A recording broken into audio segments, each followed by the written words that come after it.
Trappers. What's happening? David Parsons here. Hope you are doing well. Hope you enjoy what we've got for you today. This conversation totally blew my mind. My guest is Ann Balay. She's the author of two extraordinary books that I think Nostalgia Trap listeners will especially appreciate, in part because they're just great ethnographies, great oral histories of the American working class in the 21st century, and in part because they are glimpses into industries that are transforming very, very rapidly. In fact, transforming while she was writing these books. The first book is called Steel Closets, Voices of Gay, Lesbian, and Transgender Steelworkers. The other book is called, her latest book is called Semi-Queer, Inside the World of Gay, Trans, and Black Truck Drivers. Just like the titles indicate, she has collected interviews and investigated the industries of long-haul trucking and the steel industry, particularly from the perspective of these communities of gay, transgender, black people who are in these industries in numbers that they've never been in before. And there are a lot of reasons behind that. We talk about the sort of larger American historical imagination of the working class as these sort of like rough white dudes, and how that image is part of a larger sort of part reality and part mythology that is changing really, really quickly. It's fascinating stuff. It made me think about this sort of notion of identity, what a working class identity is, and how that butts up against all these other sort of personal identities that we talk about a lot in, popular media and our politics, and how kind of disconnected that neoliberal capitalist imagination of the working class is from the real experiences of people that are doing this work. Really, really engaging stuff. So I hope you enjoy this. If you are not a subscriber to Nostalgia Trap, you are missing out on tons of interviews and movie reviews and bookshelf episodes, live stream videos. We give our subscribers tons of stuff. Plus, you get to support an independent little media outlet that's been trying to collect interviews and provide long-form sort of explorations of politics and history that you can't find anywhere else. If you want to support that project, do so at patreon.com/nostalgiatrap. We appreciate our subscribers. And come on by our live streams. We've been live with Justin Rogers Cooper every Thursday for a while now, having fun with everyone, talking about whatever is going on that week. We do that every Thursday on our YouTube channel at 1 p.m. Pacific time. Thanks so much, and enjoy this conversation. Here is me talking with Ann Balay. All right, Ann, thank you so much for joining me. I've been spending the last couple days reading your two books, which I find absolutely incredible contributions to social history and our understanding of the working class. And I have so many questions, but I just want to get the names of the books out before we begin.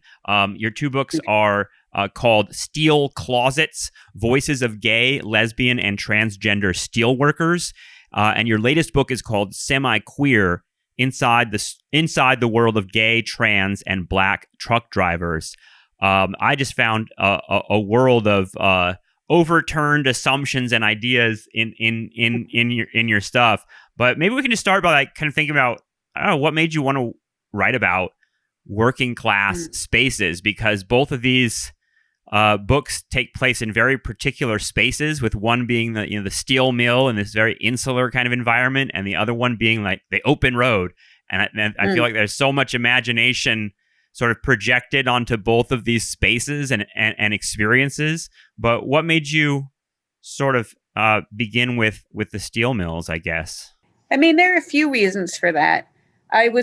I had a job teaching in Gary, Indiana at the time that I started writing that book. So I drove by the mills all the time. I lived in Gary, and I just find them physically amazing. Like the way that they look, huge and mysterious and magical. And there would be these like methane flames or smoke. They just look incredible if you've ever driven by them. And you can't visit them. Like if you ever try to drive into them, security comes, and it's so closed off, and so it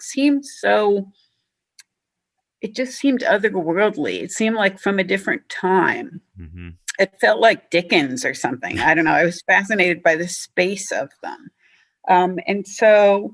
And I had also worked for 8 or 9 years as a car mechanic. So I was kind of curious, and, I'm a lesbian. So I was curious what it would be like to work in that kind of isolated, sort of enormous, separate world as a queer person. I just got kind of driving by it all the time. I just got sort of curious about what that would be like.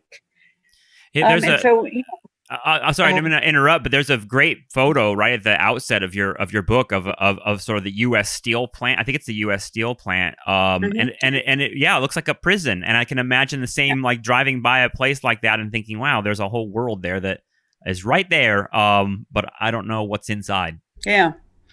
And that photo was taken by just this random guy. I went to a art kind of opening in Gary, and there was a guy who had taken a lot of local photos, and I said that I was writing this book and asked him if he'd take photos for me. And I was anxious because it's a gay book, right? And he was just a random guy, not a gay guy. So I said, your name would be on a gay book. Is that okay with you? And he said that his father had been a steelworker who had just recently retired and immediately died of mesothelioma, which is super common. Mm-hmm. There's this thing with steelworkers where you're exposed to chemicals for so long that your body kind of adjusts to it. Mm. And then when you retire, the absence of the fatal chemicals is what kills you. Mm. And it's just so fucking ironic that had just happened to him. And he was like, yes, I totally want to do the visuals for your book. So bunch of photos for me, like as a dedication to his dad and what had happened there. How much was your initial work kind of getting a handle on the steel industry in general before sort of exploring? Because so for people that haven't read your book, so much of it is interviews with steelworkers and about their experiences. And I just want to point out too, you talk so eloquently in your book about the methodology of oral history itself and how complicated it is. But how did you sort of before that get a handle on what the steel industry is like? Because it seems like it's almost, and I think it feels like it is Dickensian. It is like 19th century stuff that people don't even know still exists. Yeah, and the process is the same, so the same. How they make the steel. And mostly I found out about it by just asking the workers. So much of the experience of what it's like to work in a steel mill, I found out by asking them. There's this one guy I interviewed who was amazing. He's a cutter. So what he does is he stands on these hot slabs, and you have to cut them when they're hot. So I don't know if you've ever driven by a semi that has these big flat slabs of steel on it as opposed to the coils, but it's another way that and so his job was to cut that, and he would wear shoes that have wooden soles in order to be able to walk out onto this hot metal. And just that's the same system they've used for literally hundreds of years to be able to do that. And he talked about what it felt like to walk out onto these hot slabs of metal when it was, 95 degrees, and the metal would be at this incredible heat. And he said that even if the air temperature was 95, when he stepped off the metal onto the ground, he would almost faint because it was so cold by contrast. Oh, wow. Just kind of the visceral amazingness of it. I just had so many conversations where I just looked at them and I was like, oh my God, I want to be you. It seems so amazing and awesome. I just fell in love with all of them one at a time, and the whole experience that they had. Yeah, can you talk a little bit about that? Because I think that's one of the things that comes out of both of your books. Actually, is sort of the complicated nature of this sort of work, and how we tend to think of it in one way or the other, or just sort of like in a very romantic way or in a very sort of traumatic way. And this is something that just people are just suffering in these spaces. But you portray a rich culture that exists in these spaces. Was that surprising to you? Because it seems like that was sort of your quest, was to figure out like, what is the culture like in here? And you start with this really great an episode that I actually remember of The Simpsons, in which Homer is afraid that Bart might be gay, so he in an attempt to show him how real men work, he takes him to a steel mill, but is surprised, and the gag is that all the steel workers are gay, and they're doing like a Broadway style production while they're there. There's something like really, I'm sure, I don't think you found quite that, but what was your initial sort of entry into this world, and particularly finding out how queerness and how gay people fit into this world? Yeah, I mean, it's going to be different based on what type of gay people, right? Like, I had been a lesbian car mechanic, and the assumption is that if you're a woman working in a steel mill, you're probably queer. And that's because you wear a uniform, you're willing to get dirty. And so that kind of assumption fit with the culture of the steel mill. And a lot of the women who work out there are queer. And that's partly because it pays well, and queer women need to make a good living. And it's hard to get a job if you're visibly queer, especially butch, in most work settings, right? So nobody's going to hire you if you look like a butch or a stud, except possibly a steel mill. And, there are these other cultural things, like there's the pay gap. Men make more than women. So how women survive this in the general straight world is associating themselves with a men's salary. This is not going to work for lesbians, right? Right. So, the lesbians have to figure out how to get access to enough money to support themselves and their kids. So a steel mill is a way to do that. And also a way to just kind of be yourself, wear a uniform, get dirty, tell stories, talk about women, have the whole sort of experience. And I remember that from being a car mechanic. I mean, just the sort of ease and comfort of being a part of the culture without having people like look at you funny for being queer. And I think that one of the assumptions that mainstream culture have is that blue collar work worlds are not welcoming to queers, that like it's artists and intellectuals that are welcoming. And that has never been my experience. Every job I've had in a white collar world, I get fired for being queer. Whereas every job I've had in a blue collar world, people are like, oh yeah, whatever, we don't care, just do your work, and we don't care. And that's super common, but that's a female thing. Gay men have a much higher risk of being fired, being harassed, being beaten, and trans people, it's super challenging in many blue collar work cultures. Not all, but many blue collar work cultures are super hostile to trans.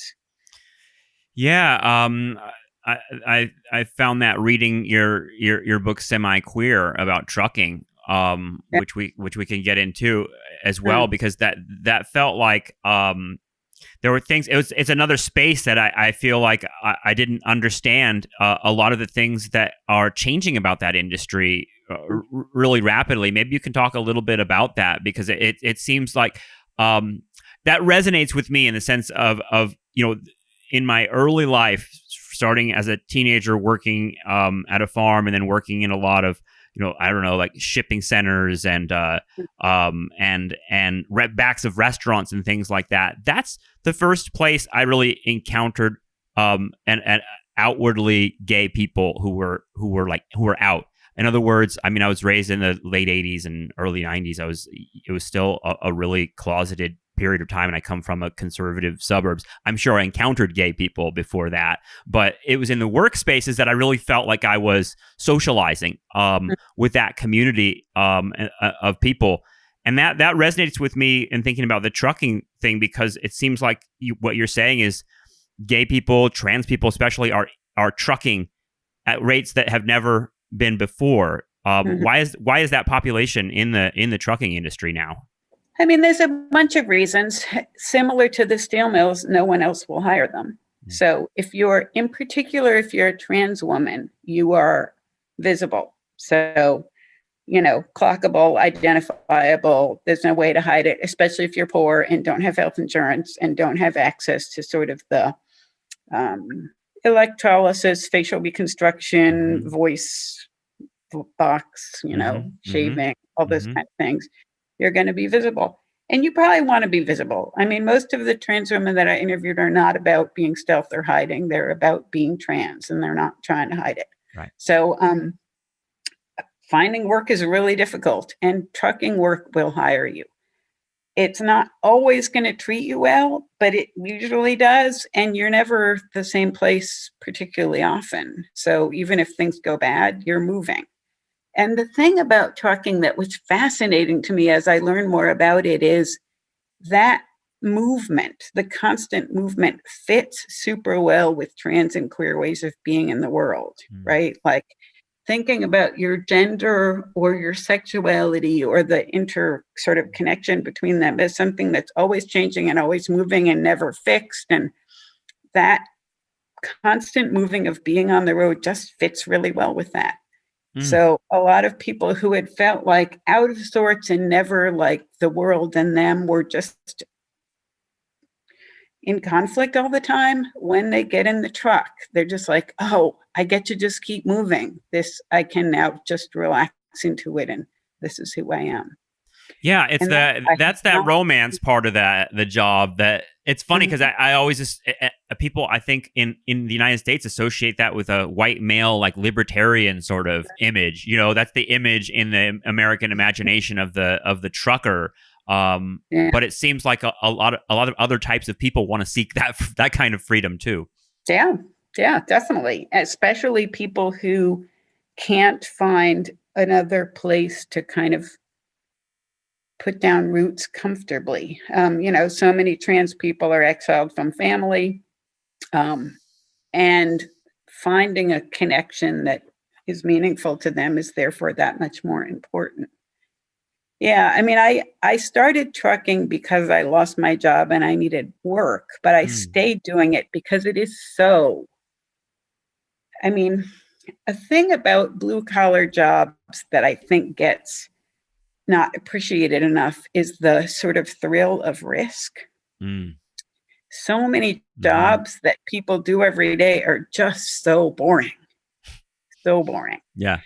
And if in your job you might die at any moment, it just adds this kind of edge of vitality, So many truckers that I meet are just so much more alive than anyone else I've ever met. Talking to them, you just feel it. They're so engaged and alive and just, I don't know, there's something about the living on that kind of scary edge of survival and seeing what they see and being out there everywhere. And like when you're trucking, you get to go to all the places that are, you talked about the back of restaurants. Like if you drive into a city and you're going to, the Swiss Miss factory, you feel like you're really doing something. So many other jobs are just like, you're just moving paper around, they pay you, but it doesn't feel meaningful. And when I was trucking, I would go down to a paper mill in Mississippi. I didn't even know that we had paper mills in Mississippi. I didn't know anything about Mississippi, but I would go pick up, I would drive through forests and there would be like trees lying down, and then they would be smashing the trees into pulp and they would make it into, and I would deliver that up to Kimberly-Clark in Minnesota. And then I would go to the bathroom and see the toilet paper and I would feel like I did that. Yeah, right. Yeah. I like interacted with the world to make this thing that I need exist. Like it feels meaningful. I understand that completely. I mean, my dad worked on telephone poles for years and years and years as a cable spliceman and a cable splicer, and like attaches a lot of romance to those years, because at some point he switched to being an administrator, and put on a tie and went into the office and did not get the same satisfaction from his work.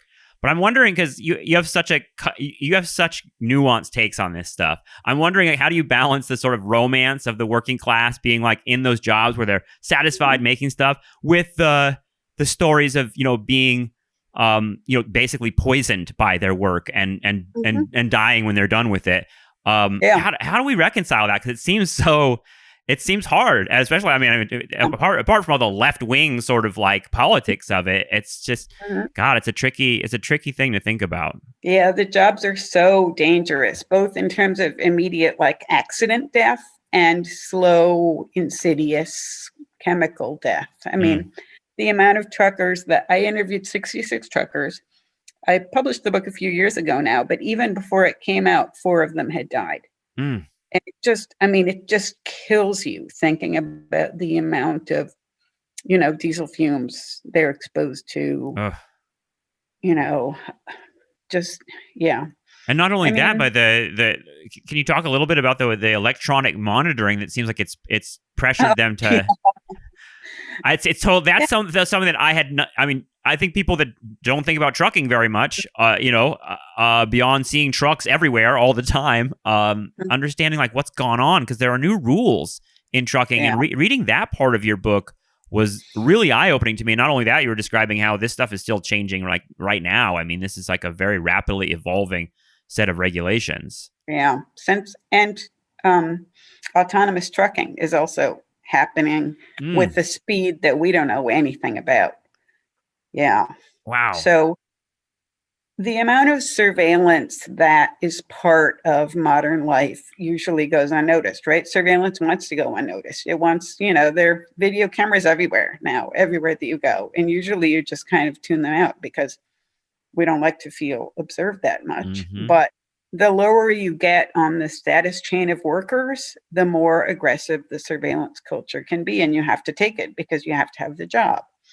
So frequently, trucks now have a video camera trained on the road, which is supposedly about protecting the trucker in case of an accident. And there's a video camera trained on the trucker at the same time, always. And you live there. So essentially, you are always being recorded at all times on your job continuously. And you subject yourself to the kind of indignation that implies. And you have to fit this incredibly rigid schedule for how you move through space and time. You can only go to certain gas stations.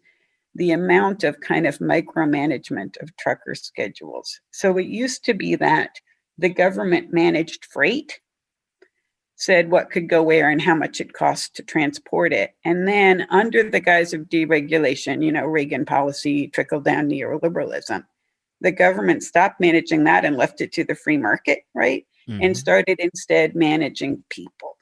And that's what government is invested in now, micromanaging individuals. And so sort of saying like, you can't drive. If you've already driven 11 hours, you have to stop, even if you're like 10 minutes from home, doesn't matter. Yeah, the sort of huge infrastructure of micromanaging low status workers is something I didn't know about until I started truck driving myself. Like I thought it was going to be about freedom. Yeah, that's what I was going to say, is that it seems like, I look at, I don't know, it seems like a lot of attention right now is being paid to like Amazon workers, whether they be delivery drivers or in warehouses. And it feels like, people are talking about, peeing in bottles and like these sort of like degrading and humiliating conditions that are created by exactly the thing you're talking about. It seems like the sort of management of human beings. It seems like it seems very 19th century to me, that sort of like Taylorism or like scientific management of production and how fast we can make this happen. Yeah, I mean, it would seem like people that are seeking sort of the freedom of the road are not going to find it as much, it seems like. Right. And that's why, that dovetails with what you said earlier. We used to think of truckers as white men. So it used to be cishet white guys had these jobs and they were all about like freedom, and you could make a certain amount of money and you had some autonomy. And now it's not about those things. It's about micromanagement and surveillance. And there are incredibly few white men who do it now. There's a huge population of queer and trans people, a huge population of immigrants. Like if you drive a truck in California, you're not going to see white truckers. They're hardly. And that's because the job is now super surveilled, pays crappy, and you have few options. So the people doing it are people who don't have other job options.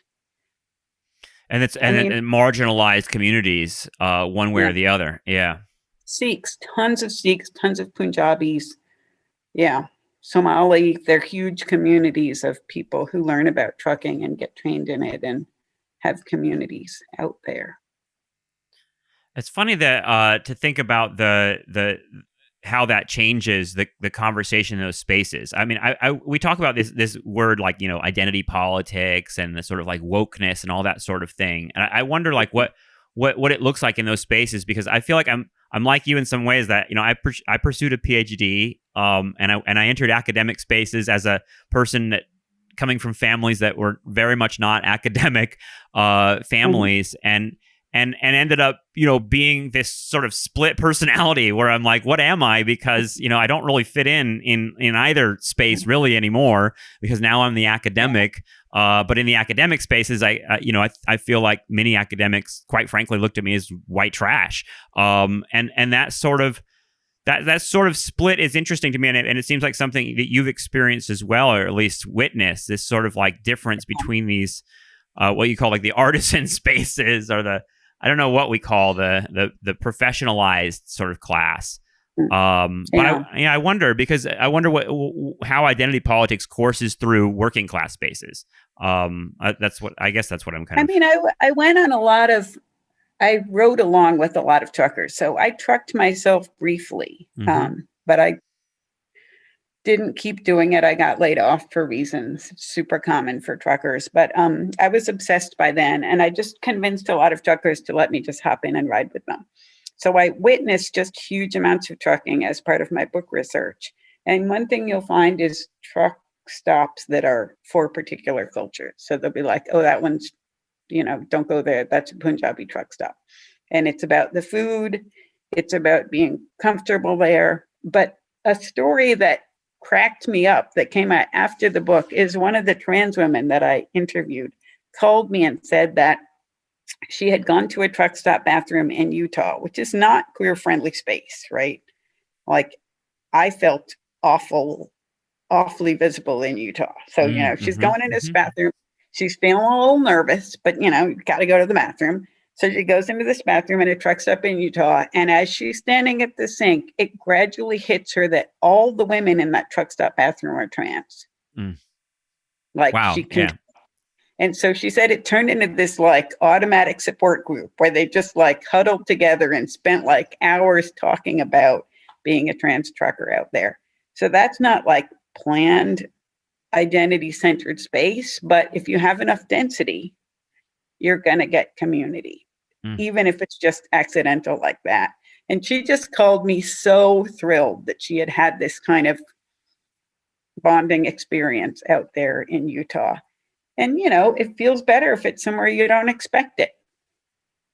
Absolutely. I think it's when it's surprising like that. I mean, it's funny because I wonder it's been a long time since I've been out on the road. I took road trips when I got out of college in the early 2000s. It was right after 9/11 actually. And maybe maybe it was because of this moment that I have this impression, but I stopped at lots of those big truck stops around in the middle of nowhere in Texas along these trucker routes. And, you know, the thing I remember most is sort of like all the hyper patriotic, like, you know, 9/11 sort of George W. Bush, conservative reactionary culture that was at these truck stops, expressed in all the hats and bumper stickers and that sort of thing.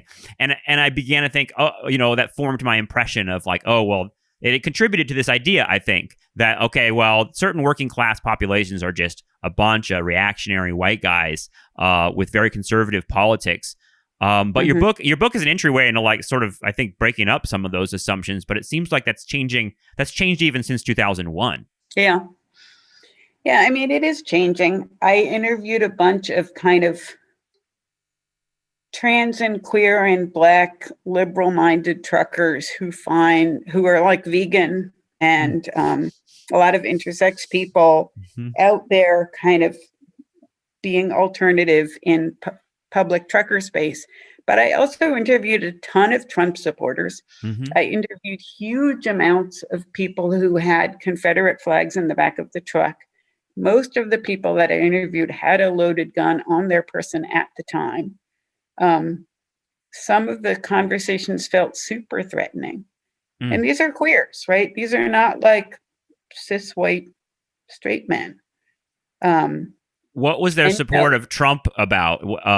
Probably about many things, but what was your impression of that?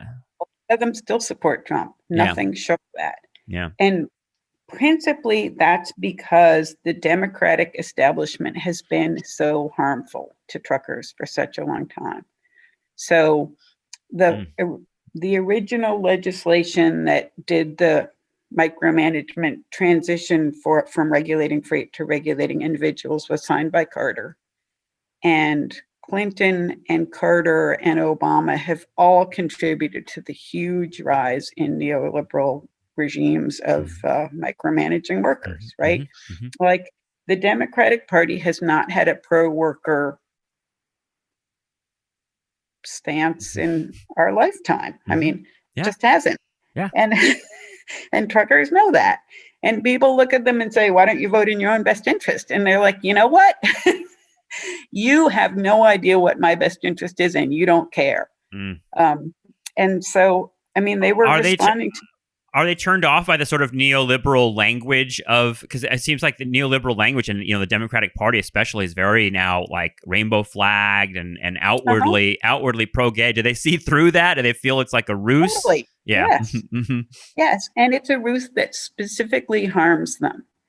I mean, yeah, especially in the steel mills, I heard tons of stories about like the day after the Pride Parade, queer steelworkers getting beaten up or raped as specific retaliation against the sense that the sort of liberal, the gays are taken over.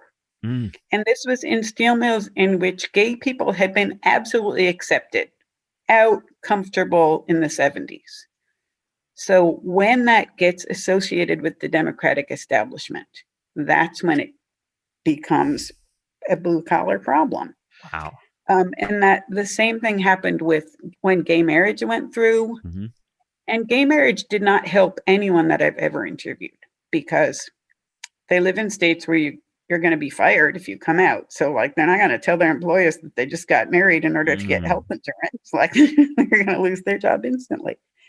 So the sort of gay policy platforms associated with the Democratic Party, and the whole kind of pride thing, that has nothing to do with blue collar work culture, which is about like community and not alienating your community, which you need. So if you work in a steel mill, you depend on the other people to stay alive. There are vats of acid right there. I mean, they're like, it's a deadly, deadly space. And not only do you depend on them to stay alive, but you totally love them. Like the bond that all steelworkers have with each other is so intense. And it's the same with truckers, right? Like they refer to each other as driver. They hate four-wheelers. That's across like, you know, they're totally sweet to, you know, anyone else who's a trucker. There is some, you know, obvious hostility also, but there's a community there that draws them together. And that community is a crucial part of identity. And, you know, some of those people are gay and they, you know, that's who they are and what they do, but that doesn't make them feel distant from the community of workers, right? It reminds me of, I mean, I wrote my book about anti-war activism in the American military during the Vietnam War and this sort of like military and there was a lot of conversation even back then about sort of what are the connections between like the factory worker and the GI, and that sort of thing. But it reminds me of that because there's sort of an identity that at some point transcends other identities. It's like this communal thing that we're doing together. Mm-hmm. Yeah, and the middle and elite class sense that the individual is what matters, right? So, what is your life plan? You're going to go to college and go off into the world and like do a thing. That's not a working class understanding of what a life is about. Mm-hmm. A working class understanding is more like, how are you going to contribute to the family? What do you bring us? And that sort of interconnectedness is a crucial part of working class identity. So, it's not about like, you're a unique individual. What do you want? It's not about that, right? It's about like, we're all going to work together to accomplish our goals. That's the only way working class people are going to survive, especially given growing income inequality, right? So that kind of way of thinking about what it means to be a person, and that whole way of seeing the world is so absent from, public culture and conversations in the US today. So absent. Well, when I think about the Democratic Party and the sort of picture you're painting of even like gay marriage and how it falls into that vision, it's a very nationalistic and narrow vision of what people are and what human life is. And yeah, that I love that sort of idea of the working class person thinking about life in a different way in terms of like what your role is in sort of accumulating, material for us to survive with, and like what role that plays in a familial structure, whether it be a personal family or a family that's kind of cobbled together. Yeah. And that's why an emphasis on civil rights is not the point of working class, attitudes, right? That's one of the things that makes me think that union language needs to come back. Yeah. I was hoping we would get to unions because, to me, that's the big question in terms of like, okay, when we really want to talk about these issues and start thinking about how to address them, the union has been the central engine through which we do that. But just reading the bits from your book this week, both of your books actually sort of engage this sort of how complicated the union is too, because it's the union is sort of connected to that professional neoliberal culture that the Democratic Party represents, but the union is also the place you go when you're fucked with at work. And that's definitely played out for me about being an adjunct academic. What does the union do for me? It's complicated. How do steelworkers and how do queer steelworkers feel about the union? I wonder. The union, I mean, that shifted. So when I started writing the book, the union was not supportive of queer steelworkers at all. And I contacted the union and I said to, I got in touch with the civil rights head of the USW and I said like, hey, I've talked to all these workers. Why aren't you helping them? The union wouldn't call me back. I didn't get any support from the union. Finally, the union got in touch with me and said, the problem is that the workers won't come forward and identify themselves. The only way that women or Black steelworkers got rights was to stand up and say like, hey, we're workers too, you need to include us. And the queers, they just don't do that. And I'd be like, well, they're not gonna, because they don't want to paint a bigger target on their back than already is. So you're gonna have to protect them before they come forward. And the union just said, yeah, that's not how we operate. So fine. So then I published the book. And then one of the steelworkers who's in it, who was retired, took it to her union and said, this is not okay. I want to do something for future steelworkers so that the union protects them. And she got her local to pick it up. So like a straight white guy, a sort of 60s radical, Paul Kachaka, said, all right, I'm going to take this and get a resolution, because he had read the book. And he got the union convention to air a resolution, to raise it in the convention. And so then he reached out to me and he said, what should we do? Like, if we want to protect queers, what shape should that take? Yeah. And I'm like, I don't have any idea. But what I did is I contacted everyone I knew, right? And I said, like, what, how should this be worded? What do you want? Like, if you could get something, what would it be? And they all kind of collectively wrote what the union language would be. And it got then picked up by Pride at Work, which is this AFL-CIO, gay rights. And what they did is they contacted a ton of other USW locals so that everyone was submitting the same language so that the USW couldn't ignore it because it came from a whole bunch of different locals all over the country. And so then it got taken up in the International Constitutional Convention in Vegas, and it was debated and passed. So there is now legal language in the USW contract that protects queer and trans workers. And every time they bargain a new contract, they have to address the issue. Now, what they do with it is not said. I'm wondering. Yeah. But they have to address it explicitly. And how I know that this works is I was doing a book talk about my trucker book in a bar in Philly years later, just to a bunch of people with Delco Now who had asked me to talk about the book. And one of the people who came was a stripper in Philly. And strippers in Philly were organizing, and they had decided to use the USW because of those protections. Wow.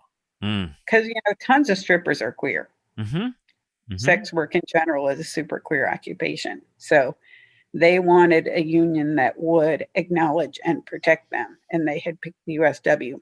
Then we had COVID and that didn't go anywhere. But it seems like sex work more and more when I see conversations, whether it be on social media or otherwise in regular media, we'll call it.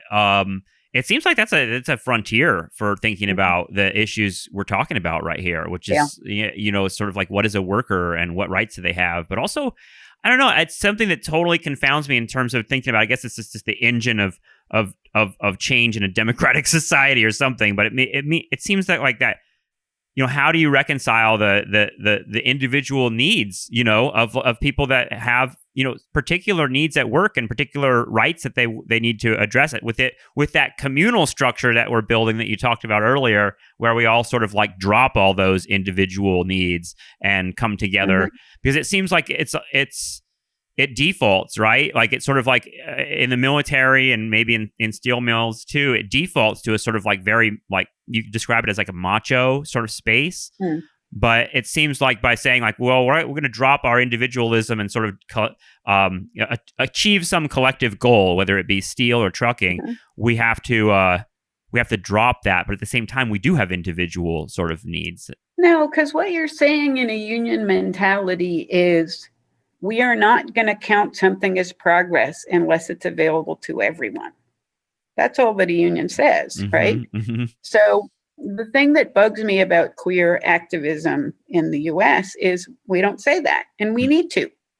So trucking is a queer issue now. What we need to do is say nothing counts as queer progress unless it's available to all queers. So gay marriage, not an issue for most queers. Drop that and figure out what would benefit everybody.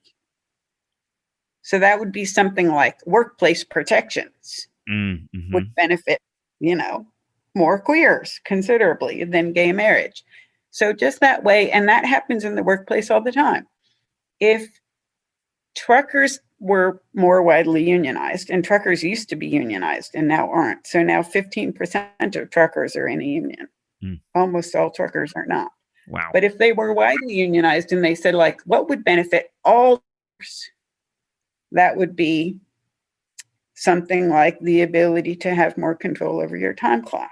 That would benefit everybody. So it used to be that you could drive 12 hours. And if you wanted to split that up and sleep in the middle, you were allowed. Now you're not. So it used to be like you'd be driving along and you'd be like, I'm kind of tired. I'm going to pull over to this truck stop and sleep for 2 hours. And then when I'm rested, I will continue. Now you're not allowed to do that. If you stop for 2 hours, you reset the time clock and you're not allowed to continue. So essentially they say, no, you've got to keep driving. We don't care if you're tired, work it out. And, that benefits no one other than, trucking companies that make bigger profits and can control the workforce. Well, yeah, it sounds like that, and trucking. You listed at the beginning like all the different sort of forces of capitalism that are a part of this, but like trucking companies and insurance companies. I mean, it seems like a lot of different lot of different spaces that we can get angry at that are many of them big donors to the Democratic Party. I guess that that's not missed by a lot of people. It makes me wonder kind of what the future is of these industries. It seems like.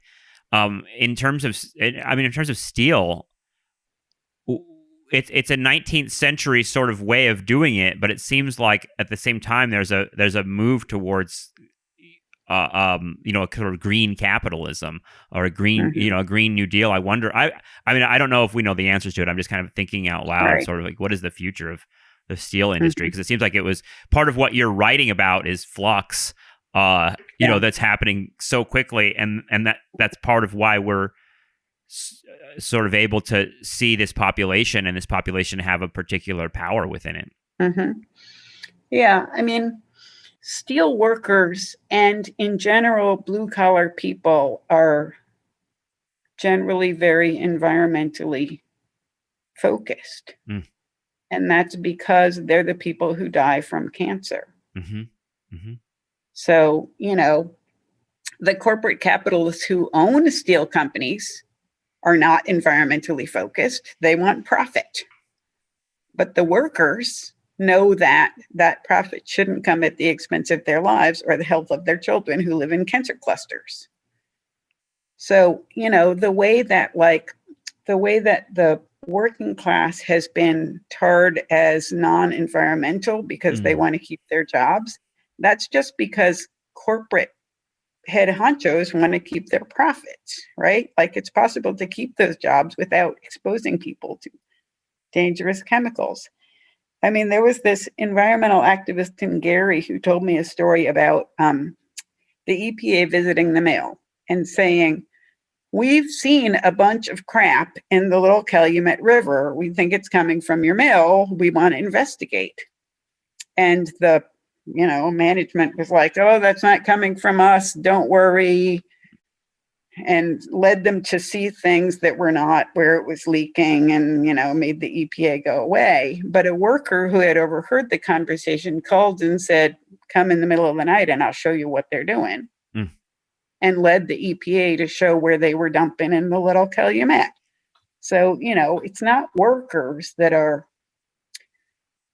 willing to kill the planet to keep their jobs. It's corporate head honchos that are willing to kill the planet and the workers in order to maximize the profit that they get off those jobs. And that's just so crucial to me, like in terms of how we think about blue collar work and to the environment. No, I agree. I mean, it makes me think of the Harlan County, USA, the mining documentary about mining, Barbara Koppel's documentary about mine workers, I think in Kentucky. But watching that film, I feel like your work is a sequel, sort of to this, the issues that she started investigating in the 70s. In terms of what I mean by that is sort of like changing our way of thinking about working class jobs and how they fit into all these issues. Because it's so funny to think of the Democratic Party trademark, kind of corporate Democratic Party becoming this party that's like, we're environmentalists and we're pro-gay and we are Black Lives Matter and all these things with like 19th century sort of attitudes towards industrial relationships and human beings and the earth, still coursing through the structures of the Democratic Party. I'm thinking about like Joe Manchin and all that stuff in West Virginia. I mean, it's a weird moment to sort of be in, because you're like looking at Biden's win. I mean, I know that Biden is like doing infrastructure stuff and like it's not all. It's a weird moment. So I don't think we can necessarily know exactly what's happening, but your work really, I think, gets in there and gets in on some really like fundamental issues. There's a gay guy at the helm of the DOT now. That's right. That could make a difference. I don't know, but it could. Yeah.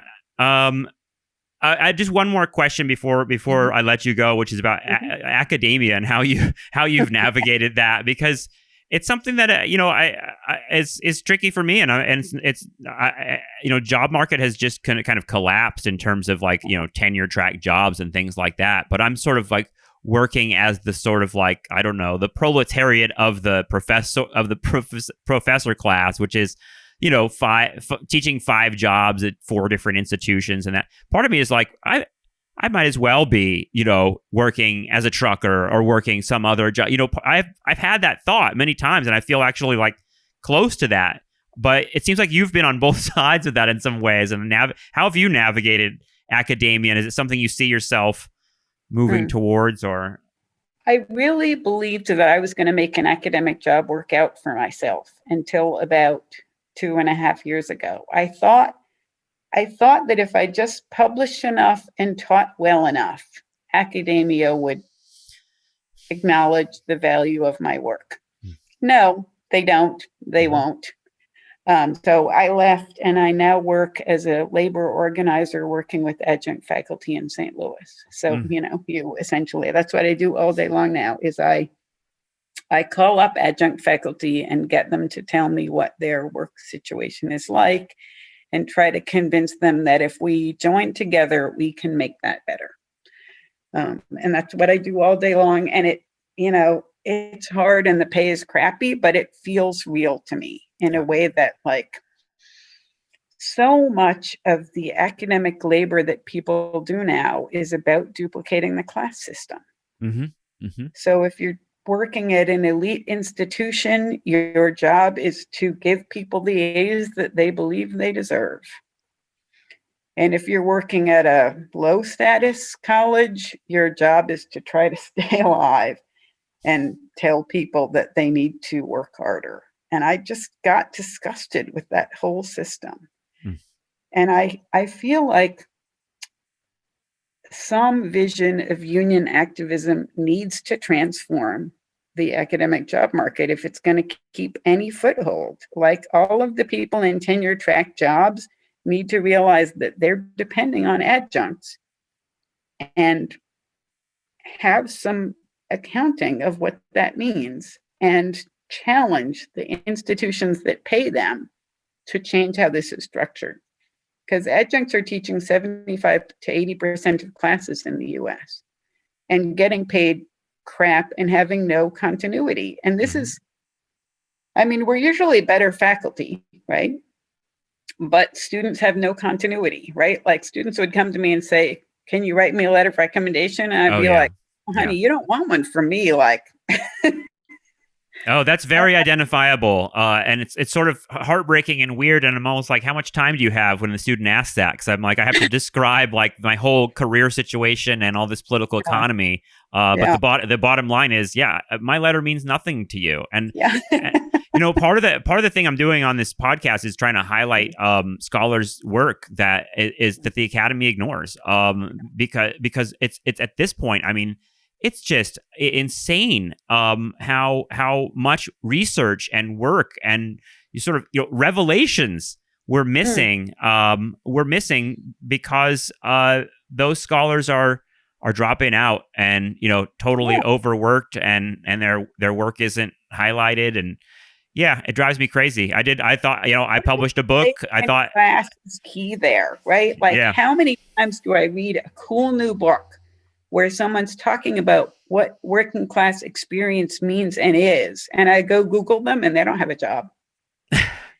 So common. And I'm just like, so who do you think is going to keep doing this work? Like, podcasters. I don't know. I was supported by the institution while I was doing the work, but, and I say supported, like they allowed me to take out student loans. That was the support. But Yeah. what I realize now is that I owe a tremendous amount of student loans, and I published a book, didn't make any money off that, which is something I had to explain to my family. They said, Mm. you have a book that's published. It has Oh, why aren't you a millionaire? Why doesn't Ellen want to interview you on her show and things like that? And I thought, yeah. well, the academic press, circuit is a different kind of thing. But yeah, I thought a book would be enough to get me a job, but yeah, it doesn't work that way. Yeah. Apparently not. Yeah. Depends on what the book is about or where.